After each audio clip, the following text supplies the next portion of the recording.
ये है इटली का फेमस चैम्पोर्चर कम्युनिटी स्कूल, जहां से लाखों इटालियन बच्चों ने पढ़ा है। लेकिन आज ये स्कूल बंद हो चुका है और असल में इसका रीजन जानकर तो आप पूरी तरह से हैरान रह जाओगे। ये स्कूल साल 2023 में गवर्नमेंट को बंद करना पड़ा क्योंकि स्कूल में पढ़ने के लिए बच्चे ही नहीं हैं। इसके अलावा ये मंजर है इटली के एक गांव का, जहां कभी हजारों लोग रहा करते थे, लेकिन आज ये गांव वीरान पड़ा है। इटली का ये अकेला कोई ऐसा गांव नहीं है जहां पर लोग ही नहीं बचे, बल्कि आज की तारीख में इटली में 6000 से भी ज्यादा ऐसे गांव हैं जो कि पूरी तरह से वीरान पड़े हैं। वहां पर रहने के लिए एक इंसान भी मौजूद नहीं है।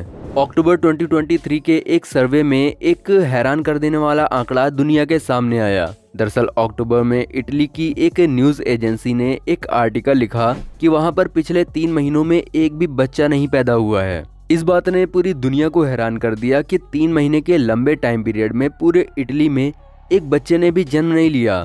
फरवरी 2015 में ही इटली की हेल्थ मिनिस्टर ने ये बता दिया था कि Italy is a dying country, और इसकी वजह यह है कि इटली में बच्चे ही पैदा नहीं हो रहे हैं। और इस बात को याद दिलाने के लिए 22 सितंबर 2016 को इटली की गवर्नमेंट ने नेशनल फर्टिलिटी डे मनाया। इसे सेलिब्रेट करने का रीजन था वहाँ के लोगों को बच्चा पैदा करने के लिए इनकरेज करना। उस दिन गवर्नमेंट ने उन्हें कुछ खास तरह के पोस्टर्स से याद दिलाने की कोशिश की कि आपके बच्चे आपको ही पैदा करने पड़ेंगे। बता दें कि इटली का फर्टिलिटी रेट पिछले 160 सालों का सबसे लोवेस्ट है। आज से 100 साल पहले इटली का बर्थ रेट 5.2 था और 1970 तक इटली का बर्थ रेट 2 से ऊपर रहा, यानी कि हर गार्जियन एवरेज 2 बच्चे पैदा करते थे। लेकिन आज के समय में इटली के हालात तो ये हैं कि वहाँ का फर्टिलिटी रेट इस समय 1 से भी नीचे आने वाला है। बेसिकली दोस्तों, इटली की आबादी खत्म होने के 3 मेजर रीजंस हैं। अगर हम इटली के इतिहास में जाएं तो आज से 115 साल पहले इटली एक एग्रीकल्चर कंट्री हुआ करती थी, यानी कि वहाँ की जीविका खेती किसानी से चलती थी, जिसके चलते वहाँ के लोग ज्यादा बच्चे पैदा करते थे। क्योंकि फैमिली में ज्यादा लोग रहेंगे तो खेती किसानी और काम सब कुछ अच्छे से हो पाएंगे और घर को चलाने में भी आसानी होगी। लेकिन उसके बाद इटली के डेवलपमेंट के लिए वहाँ का इंडस्ट्रियलाइजेशन होना शुरू हुआ, जिसके बाद वहाँ सैलरी सिस्टम आया, यानी कि आपको 1 महीने तक फैक्ट्रीज में जाकर काम करना पड़ेगा और उसके बदले 1 महीने के बाद आपको उस काम के बदले कुछ सैलरी मिलेगी। दोस्तों, जब वहाँ पर सैलरी सिस्टम आया तो उसके बाद से ही वहाँ पर लोगों ने बच्चे पैदा करना कम कर दिया, क्योंकि खेती किसानी में जितना पैसा 7 लोग मिलकर कमा रहे थे, सैलरी सिस्टम आने के बाद उतना पैसा 2 लोग कमा लेते थे। और उसके बाद में जब 1939 में वर्ल्ड वॉर 2 शुरू हुआ तो उसके खत्म होने तक वहाँ की आबादी में काफी कमी आई। और जब वॉर के बाद इटली की पॉपुलेशन की रिकवरी हुई तो उन्होंने सोशल वेलफेयर सिस्टम इंट्रोड्यूस करवाया। बता दें कि इस सिस्टम में कुछ वियर्ड रूल्स थे, जैसे कि इस सिस्टम के आने के बाद से बच्चे पेरेंट्स की नहीं बल्कि गवर्नमेंट की रिस्पॉन्सिबिलिटी थे और उनकी एजुकेशन से लेकर हेल्थ तक सब कुछ गवर्नमेंट ही देखती थी। इसलिए अब उनके पास ज्यादा बच्चे पैदा करने का कोई रीजन ही नहीं बचा था और इसीलिए 1950 के बाद से इटली का लगातार बर्थ रेट गिरता गया और आज कंडीशन तो ये है कि आज वहाँ पर बच्चे ही नहीं बचे हैं। अब वहाँ का बर्थ रेट गिरने का जो सबसे मेन रीजन है वो है ब्लैंक रेजिग्नेशन। दोस्तों, इस पॉलिसी के अंडर में ये आता है कि इटालियन वुमेन को कोई भी जॉब ज्वाइन करने से पहले एक ब्लैंक पेपर पर साइन करना होता है और ये रूल वहाँ जॉब करने वाली हर महिला को मानना होता है। अब क्योंकि इटली एक विकसित देश है और बाकी विकसित देशों की तरह ही इटली के जॉब सेक्टर में भी मोर देन 41% वुमेन है। जॉब को ज्वाइन करने से पहले एम्प्लॉयर उनसे एक ब्लैंक पेपर पर साइन करवा लेता है, जो कि बेसिकली एक रेजिग्नेशन लेटर होता है, ताकि अगर इन फ्यूचर कभी भी वो लड़की प्रेग्नेंट हो जाती है तो उस ब्लैंक पेपर पर किए गए साइन का यूज करके उसे जॉब से डिसमिस किया जा सके। अब दोस्तों, जैसा कि हम सभी को पता है कि आज के समय में लड़कियां लड़कों से कम नहीं है और इसी के चलते वो लड़कों की तरह फाइनेंशियली इंडिपेंडेंट भी होना चाहती हैं। और दोस्तों, ये तो हम सभी को पता है कि इटली एक डेवलप्ड नेशन है, तो वहाँ की लड़कियां भला कैसे पीछे रह सकती हैं। यही कारण है कि जो भी लड़कियां जॉब ज्वाइन करना चाहती हैं उन्हें हमेशा अपने फ्यूचर को लेकर एक डर बना रहता है कि अगर उनकी गलती की वजह से बाय मिस्टेक या प्री प्लान्ड वो प्रेग्नेंट हो जाती हैं तो उनकी जॉब से उनको निकाल दिया जाएगा। और इसीलिए समय के साथ साथ वहाँ की लड़कियों में माँ बनने की क्षमता कम होती चली गई और आज हाल तो यह है कि वहाँ की लड़कियां अपनी जवानी के दिनों को बिना शादी के एंजॉय करना चाहती हैं। और रीजन तो आप जान ही गए होंगे। अब अगला रीजन कि इटालियन वुमेन बच्चा पैदा क्यों नहीं करना चाहती, वो है चाइल्ड बर्थ नेशनैलिटी का ना होना। अब दोस्तों आखिर ये होता क्या है, पहले इसे समझ लेते हैं। मान लीजिए कि आप जॉब करने के लिए अमेरिका गए और वहाँ पर अगर आपके एक बेबी होता है तो वो बर्थ से ही अमेरिकन नेशनैलिटी होल्डर होगा, यानी कि उसके पास पैदाइशी अमेरिका की नेशनैलिटी होगी।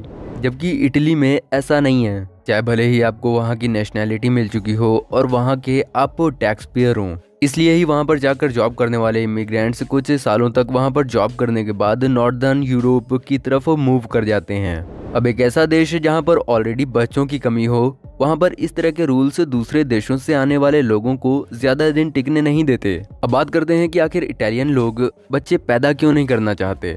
बता दें कि OECD का एक रिसर्च डेटा बताता है कि आज 18 से 34 साल की उम्र की मोर देन 70% यूथ अपने बूढ़े माँ बाप पर ही निर्भर है।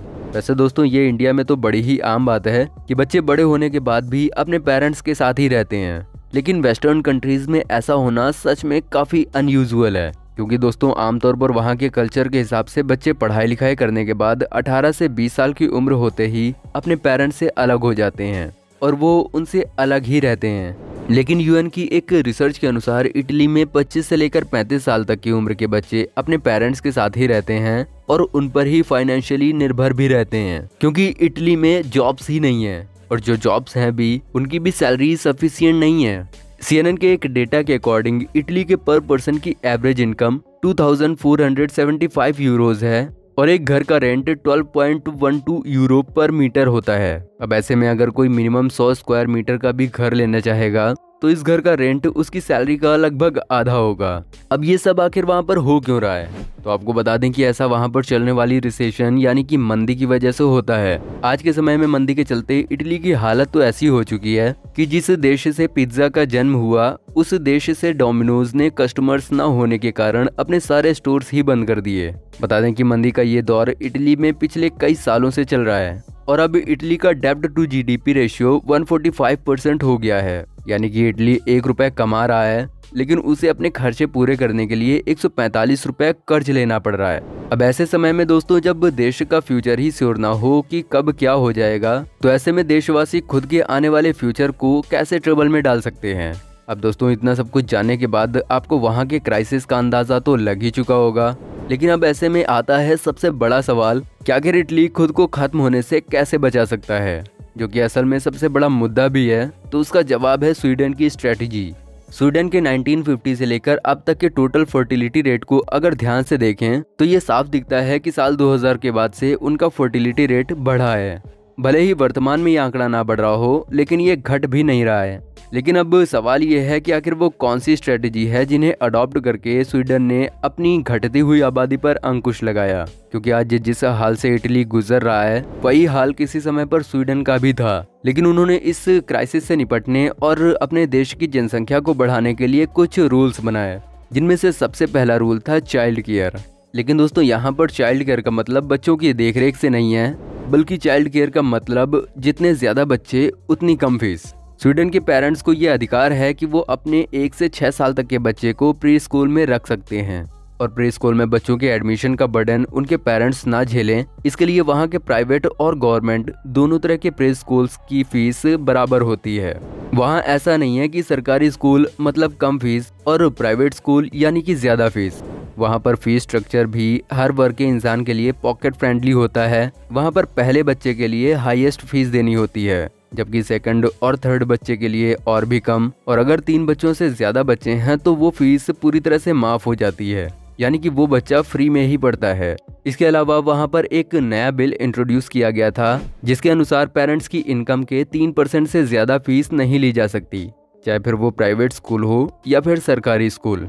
इसके अलावा भी वहाँ पर एक और पॉलिसी है और वो पॉलिसी है पेरेंटल लीव पॉलिसी। इस पॉलिसी के अनुसार माँ बाप बनने वाले पेरेंट को 16 महीनों का एक पेरेंटल लीव दिया जाता है। वैसे दोस्तों पेरेंटल लीव से एक बात और याद आई, आपको बता दें कि 1974 में स्वीडन दुनिया का पहला ऐसा देश बना था जिसने अपने देश में पेरेंटल लीव पॉलिसी को लागू किया था। पर आखिर दोस्तों पेरेंटल लीव पॉलिसी है क्या, तो आपको बता दें कि न्यूबॉर्न बेबी के होने के समय कपल को 16 महीनों तक की छुट्टी दी जाती है ताकि वो अपना और अपने आने वाले बच्चे का ख्याल रख सकें। और दोस्तों सबसे अच्छी बात तो यह है कि इस छुट्टी का 1 रुपया भी नहीं काटा जाता है और उन 16 महीनों के दौरान उनकी सैलरी बिना काम करे ही आती रहती है। और इसमें दोस्तों सबसे अच्छी बात तो यह है कि 480 डेज यानी कि 16 महीनों की यह छुट्टी न्यूबॉर्न बेबी या फिर एडॉप्टेड चिल्ड्रन दोनों ही केसेस में लागू होती है।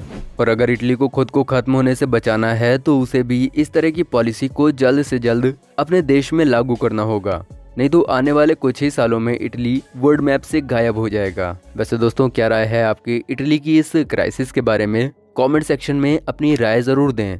उम्मीद करते हैं कि वीडियो आपको पसंद आई होगी। वीडियो पसंद आई हो तो वीडियो को लाइक करें और ऐसी और वीडियोस के लिए हमारे चैनल को सब्सक्राइब करके साथ में बेल नोटिफिकेशन को भी ऑन कर लें। तो मिलते हैं दोस्तों आपसे बहुत जल्द एक नए वीडियो के साथ में। धन्यवाद।